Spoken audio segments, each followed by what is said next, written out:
WPH wishing you a happy 10th anniversary and at least 10 more. And they're growing the sport, and they're putting on ESPN, and they're making handball cool, and that's what we're trying to do too. Happy 10th anniversary, WPH. We thank you for all that you do. We thank you for just pushing the envelope with technology. It makes us all better and growing the game. Hello, I'm Dave Vincent with Dave Fink, and welcome to the WPH studios in Tucson, Arizona for the annual Race4eight season-ending awards.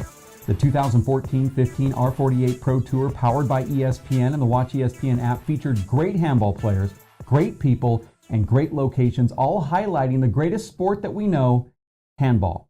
The World Players of Handball, its board of directors, members, and employees, plus all executives, are proud to announce these season-ending Race4eight Professional Four-Wall Handball Tour Awards. And at this time, it's my pleasure, as well as yours, Dave, to name Sean Lenning as the WPH Comeback Player of the Year. Dave, Sean Lenning was one of our top two players throughout the first Race4eight 4 seasons, finishing the season at number 2 in the Race4eight 1 and Race4eight number 2.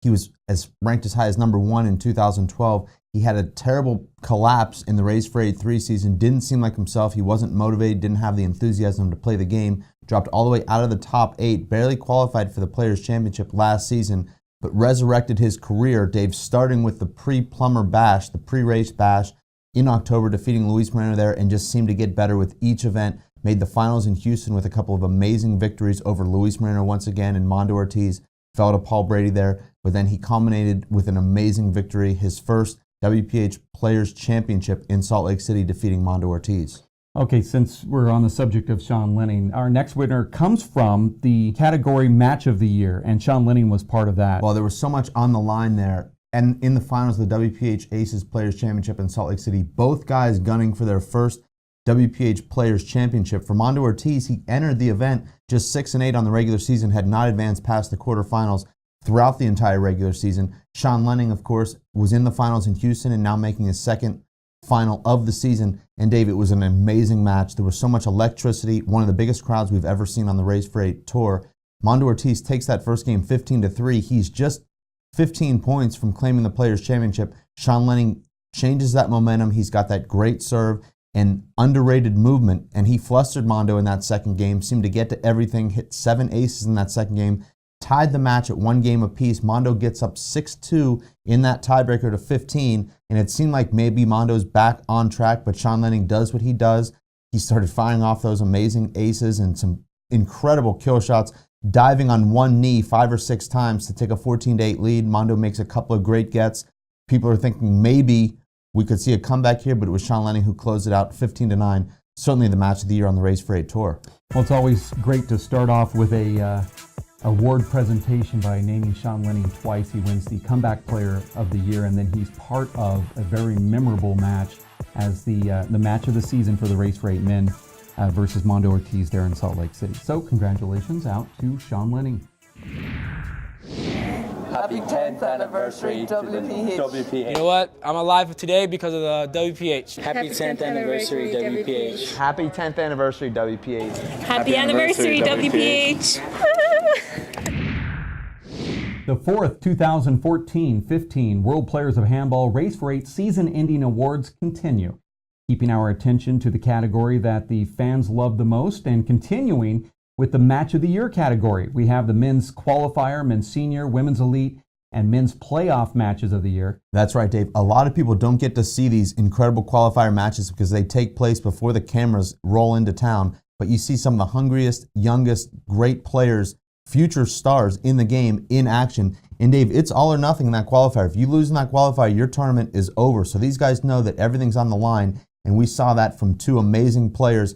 Adam Weekend at Bernie's Bernhard, originally from Houston, Texas, Harvard-educated lawyer, taking on Chicago's Dave Munson for the 8th and final spot in that main draw in Houston. And Dave, what a match that was. 2 contrasting styles. Dave Munson, very offensive-minded player, 2 great hands, can kill the ball with either hand, maybe even a better left hand than a right hand, even though he's right-handed. And Adam Bernhard plays that sort of Tyler Hamill, Dave Chapman style game. He uses the roof.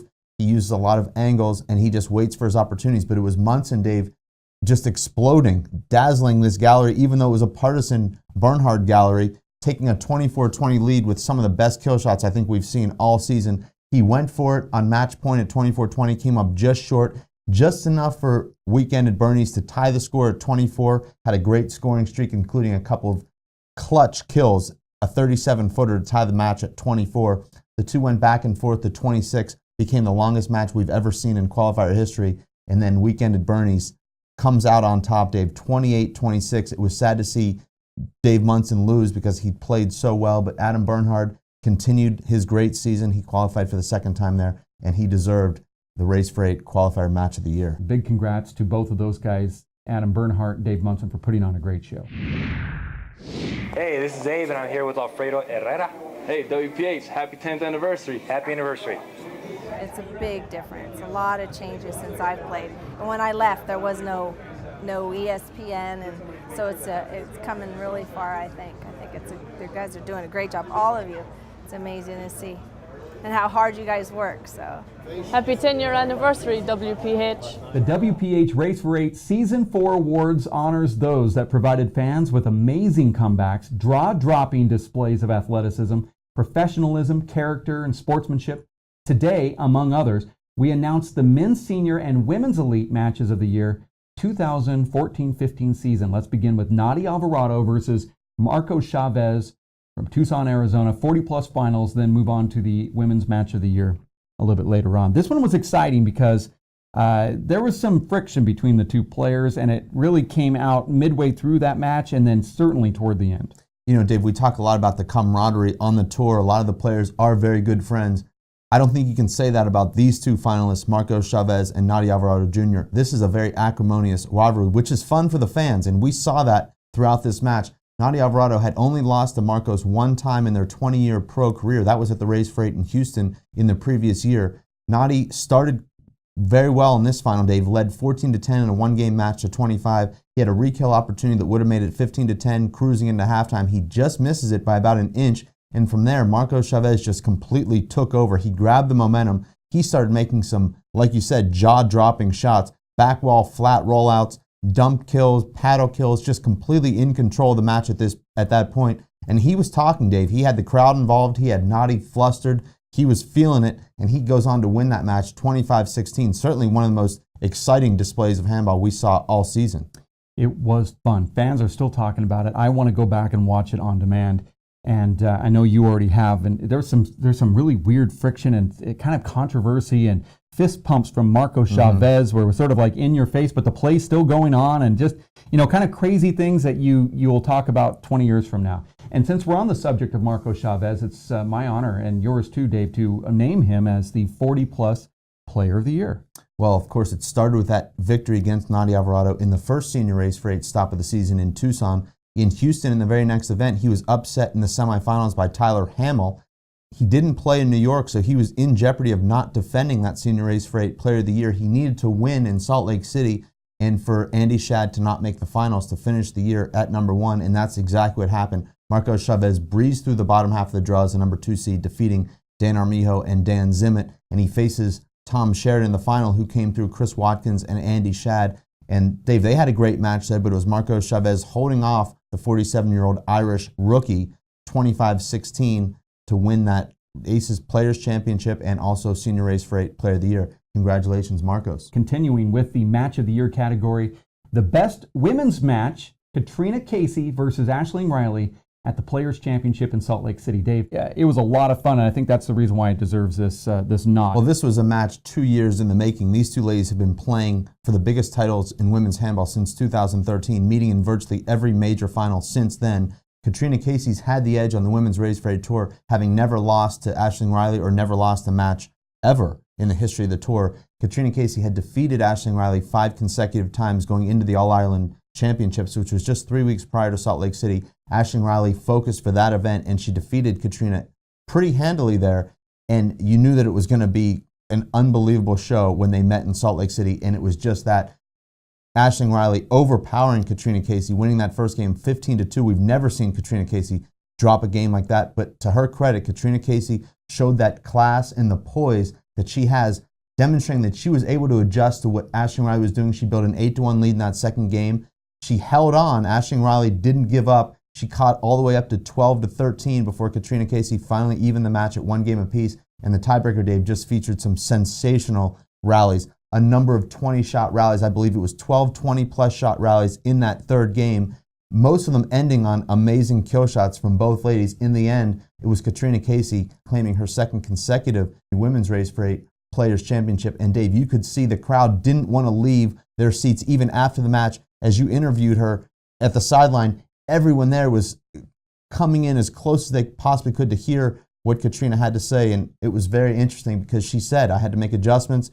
She was playing incredibly well. I had to take the back wall away from her. And it was just a great match for both women. Yeah, it's one of those interesting matches where the loser scores more points than the winner, and we've tracked that throughout the years, and that's just another example of just how close these two were in that Players' Championship. And since we're on the subject of Katrina Casey, it's our honor to also name her as the Player of the Year for the second consecutive year. Well, Katrina Casey, Dave, just started off the season completely dominating all of her opponents. She won the Simple Green U.S. Open in October. She goes on and wins in San Francisco. As a matter of fact, scoring 76 consecutive points starting in the semifinals of San Francisco and into the semifinals of New York, which was the next event. Throughout the season, she outscored her opponents 440 to 116. That's 3.8 to 1. She started to encounter some resistance late in the season. In the finals against Siana Nichirin, led 15 to 1, 7 to 1. Siana comes back and wins that second game, and Katrina has to really play her best in the tiebreaker to win. Same thing happened in Salt Lake City where she dropped the first game and comes back and wins that in the tiebreaker. So Katrina Casey showed that she can do it in a number of ways. She can win 30-0 in the finals, and she can come back and win in tiebreakers. That's the true sign of a champion, and that's what she is. Congratulations, Katrina. You know, Dave, it's a great sign when the first 6 awards that you pass out on an award presentation day goes to the 6 best people in the game. Katrina, you're one of them, and congratulations to you for winning the dual awards here today. Happy 10th anniversary WPH, and here's to 10 more. Happy 10th anniversary to the WPH. Thanks for everything you've done over the years. It's been wonderful having the opportunity to play at high level competitive handball again, thanks to your organization. The 2014-15 Race4eight Season 4 season-ending awards continue. The playoff match of the year winner features 2 separate bouts from 2 separate cities, both vying for 9th place. We will start with the match that happened first, San Francisco, California, between Luis Cordova and Vic Perez. Incredible showdown between 2 guys in their mid-20s just entering their handball primes, and I think it set the stage for what's going to be an incredible rivalry between the two for many years to come. Vic Perez entered that 9th place final having defeated Martin Mulkerns in the playoffs, coming back from match point down to win 28-26. He faced Luis Cordova in that final, who was playing incredibly good handball, almost defeated Mondo Ortiz in the main draw, but made up for it by advancing to that 9th place final. The match went back and forth. Vic Perez had a lead. Luis Cordova kept coming back. Luis led 18-14. Then it was Vic leading 24-22 on the verge of clinching 9th place. And Dave, both these guys were just throwing themselves all over the court with reckless abandon. I don't think I've ever seen this much effort in my life. And this was a 9th place final. You can see what it means to these guys. Luis Cordova earns a side out at 24-22 and scores 4 straight points in 1 inning to steal 9th place from Vic Perez. Just an incredible match for all those who got to see it. Unbelievable. Another 9th place, it features younger brother Danny Cordova going up against Stephen Cooney. And this one, not necessarily the most exciting match. There were some great elements to it, but the implications of this match make it a match of the year. Well, it was certainly the most significant playoff match that we've ever staged. It was for 9th place, but it was for the 8th invite spot to Salt Lake City, which comes with that travel money, having to not play in the qualifier, and also sets you up to finish the season in the Elite 8, as well as setting the stage for who was going to win Rookie of the Year. It came down to these 2 guys, Daniel Cordova and Stephen Cooney. And Daniel Cordova, Dave, came out just playing exceptional handball. He defeated Luis Moreno earlier in the playoffs, so you know he had a lot of confidence. Stephen Cooney had overcome match point against Vic Perez earlier in the playoffs, knowing he needed to make the finals to have a chance at Salt Lake City Elite 8 invite. And Daniel Cordova came out in the finals, I think, serving about as well as we've ever seen anyone. 2-way hops right down the middle of the court. I don't know that anyone could have returned them. He led 15-5 at halftime. He took a 23-14 lead deep into the second half. Cooney had scored 5 straight points, and Daniel Cordova hit what I believe was the best shot of the season, a left-handed, off-balance, 33-foot shoulder height, flat rollout to score that 24th point. And he told me later, Dave, that was the shot that finally allowed me to relax, and it finally felt like I think I can win this match now, despite having a 10-point lead most of the way through. By virtue of winning that match, Dave, Daniel Cordova did steal that 8th invite spot to Salt Lake City, and he parlayed that, Dave, into a season-ending number 7 ranking.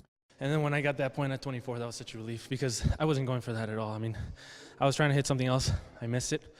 And then to see him not make it to the front wall was kind of like, oh, God. Now the 25th one won't be that. I don't think there's going to be that much pressure. So that left hand, my brother told me that I had to risk it a little bit more because I was kind of hitting 3 balls. I was keeping it high. I was just thinking that if I kill this, I win. I went for it. He also parlayed that into a Rookie of the Year honor, and we're going to give him that award as well and make this a duo award for him because he gets that match of the year in the qualifiers, but also Rookie of the Year. He did a lot of good stuff this year. It wasn't just his great appearance in San Francisco. He did go out there and win a collegiate national championship in between 2 stops. As he gets the hugs from the friends, the family, fellow teammates. Here's the replay of that final shot as Danny pushes it down the right. Martin can't get out of the block. Turns around immediately and goes after the hug. And Dave, he is a guy that will be on your short list to be a future number 1 star. A lot of times we see these Rookie of the Years, Dave, climb into that top 5, top 4, eventually maybe number 1. There's nothing that'll stop him. Danny Cordova winning the Rookie of the Year and also being part of the qualifier match of the year. Congratulations. In the senior 40+ and women's elite, there were some strong finishers and some pretty close outcomes from Sienna Nishareen in the women's elite to Andy Russo in the 40+ division, earning honorable mentions. Yeah, well, it was an amazing season, as you mentioned, for rookies, Dave. Even the players that didn't win Rookie of the Year made huge impacts this season, perhaps none greater than Tom Sheridan, who faces Chris Watkins in his first senior Race4eight match after qualifying in the main draw of the Race4eight, defeating Eric Torres. He's trailing 21-18 to the Waddy Dog. The Waddy Dog was ranked in the top 5 all season. He comes back and scores 7 straight points to advance to the semifinal, then has basically a war against Andy Shad, 1 hour and 45 minutes, and they're tied at 21. It looked like the end was not coming anytime soon. Unfortunately, at that point, Andy tore his Achilles and was unable to really finish the match. Tom Sheridan advances to the final where he takes on Marco Chavez. He gets down 14-6. It looked like maybe a blowout, but Tom Sheridan, no way. He comes back. He almost grabs the lead at halftime, and he ends up losing that match, but gave a great show, and congratulations to him on winning the Senior Race4eight Rookie of the Year. Rookie of the Year award going out to the women's bracket. Had a few that could have won it. Martina McMahon played in one more event than Sienna Nishareen, both of them deserving of this award, but it was Martina who's consistent, took 3rd place twice in a row. Talk about her just a little bit. Well, Dave, the first time I saw Martina hit a ball was in New York, and I just couldn't believe it. I don't know if I've ever seen a player that was more smooth, more calculating, so effortlessly athletic as Martina. Just outstanding. 2 great hands. She is left-handed, so maybe I'm partial to that. But Martina, a great season. She started the season at the U.S. Open. A lot of people don't know that. She lost her first match, didn't accrue any points there, but she came back strong in New York, as you said, defeated Danielle Daskalakis there, who on her home court. So much power from Martina. Then advances and finishes 3rd there. Where this ball hits, almost defeats Aisling Riley, the current world champion in the semifinals of Salt Lake City. Finishes 3rd there once again. So Martina McMahon is somebody that we'll be talking about for a long time, and I expect to see her in that mix for the biggest titles in the sport. Congratulations to her, as well as Tom Sheridan and Daniel Cordova for winning the Rookie of the Year awards in those categories, women's, the 40+, as well as Elite 8 guys. For Dave Fink, my name is Dave Vincent. This has been another presentation from the World Players of Handball. Yeah, I think the WPH have really revolutionized the sport in terms of the webcasting of the events. Like, I know people really enjoy watching it in Ireland. I'm one of those people when I'm not at the tournament myself, and we'd be up until 2, 3 in the morning because of the time difference watching it, but we just love it, and it's really given it like a professional dimension. And all the young kids growing up in Ireland, you know, they would look at Paul and other players traveling over all the time, and it gives them something like a real ambition to train hard, and you know, they'll get the rewards then. And now, like with the new partnership with ESPN, like a worldwide leader in sport, hopefully that'll continue and get more exposure for the sport and give it the platform it deserves. So we're all very grateful to the WPH, and hopefully it'll continue. The WPH season-ending awards celebrate top achievements in the sport of handball following the 4th Race4eight Professional Handball Tour, sponsored by Edel Handball. It is our pleasure to name the Men's Player of the Year for 2014-15. And that, no surprise, Paul Brady. Absolutely no surprise, Dave. He assaulted the Race4eight Tour this season. No one was even close. He outscored his opponents in 20 matches, 650 to 257. That's a 2.5 to 1 ratio. These are against the best players in the world. He faced Luis Moreno, who was then #1 in the first 2 finals of the season at the US Open and in Tucson, defeated him in 2 straight games at both stops. He faced a white-hot Sean Lenning in the finals of Houston, defeated him easily. He faced hometown favorite Emmett Peugeot in the finals of San Francisco, defeated him in 2 games, and then just crushed Cinderella story Andy Nett in the finals of New York at the last regular season stop of the year. Paul Brady winning 40 of 41 games played this season. Charlie Shanks, the only player to take Paul to a tiebreaker. Paul entered Salt Lake City in the WPH Aces Players Championship, aiming for the first perfect season in Race4eight history. As we know, he didn't get that. He came in with a quad injury, suffered about a week before the event, and just wasn't able to make it through his opening round match, had to forfeit just 13 points into the match.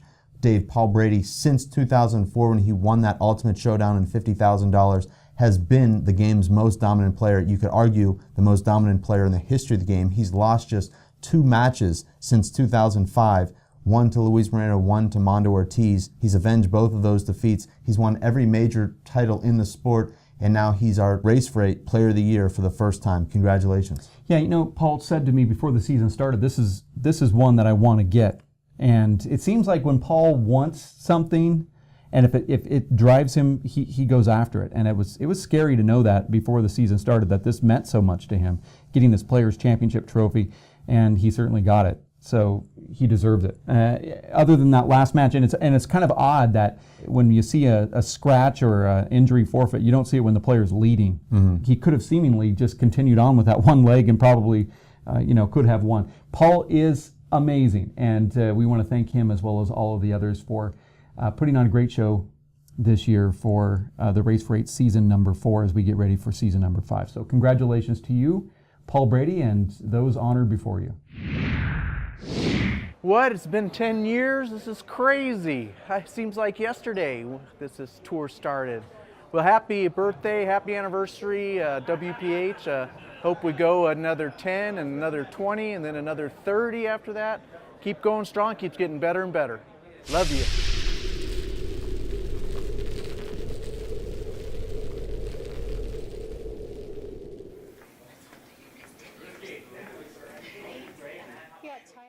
Happy 10th anniversary. Happy 10th. Do it again.